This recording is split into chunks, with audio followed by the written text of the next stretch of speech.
Hello, so today I'm going to be showing all our Egyptian pyramids thumbnail that I've made on thinglink here.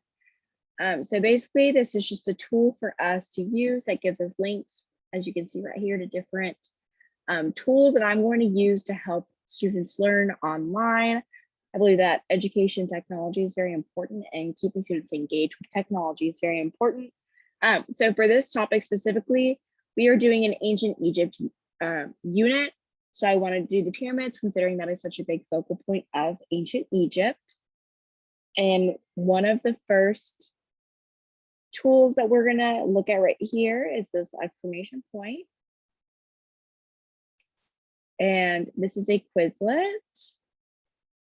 We are using Quizlet as a vocabulary tool.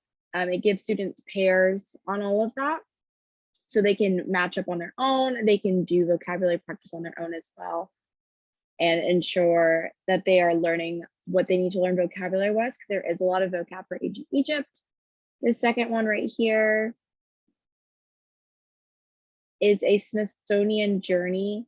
It's a 3D journey of the pyramids. It also gives you access to different tombs, and you can see lots of different aspects of ancient Egypt on your computer, and you can actually use it as well with a Google Glass or with virtual reality, like an Oculus headset. So if you have those at home, or we get to use one of those in class, students could be able to see that online.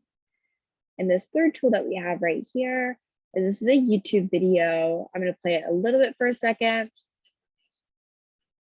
This is just a YouTube video. It's an intro to ancient Egypt. I'm going to be using this as my introduction for the students to about ancient Egypt. I feel like students get really engaged with videos. This one's only about 6 minutes, so it's perfect to do a quick little introduction and keep them engaged and really just show them an overview of ancient Egypt. I think National Geographic is a great source for this kind of stuff. And these resources help my students retain their knowledge because it keeps them engaged with the Quizlet. It allows them to see their vocabulary in front of them and be able to quiz themselves on different difficulty levels. They can do matching, they can do short answers, or they can be given the vocabulary and type in the word. So it gives them different levels of access of that. And so they can test themselves, or if they're struggling, they can make it a little easier for themselves.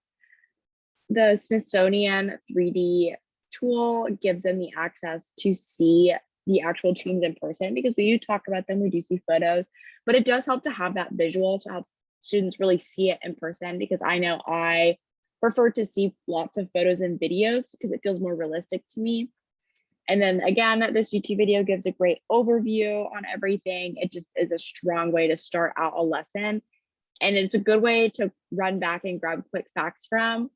I will have content up in here. As you can see, there's lots and lots of awesome stuff. It talks about how they did math and how they mapped out the pyramids, what they used cubits for their measurement tool. So it talks about that. It has really good graphics in here. There is one of the tombs, they wrap them in linen and then they embalm them and put them in these tombs, which is super cool. And so students can see more, even the hieroglyphics and everything. So I love using YouTube just to give them a good overview, and then they can come back in here later and they can see interesting artifacts from Egypt as well. And I think that gives them a good idea of the big picture of it.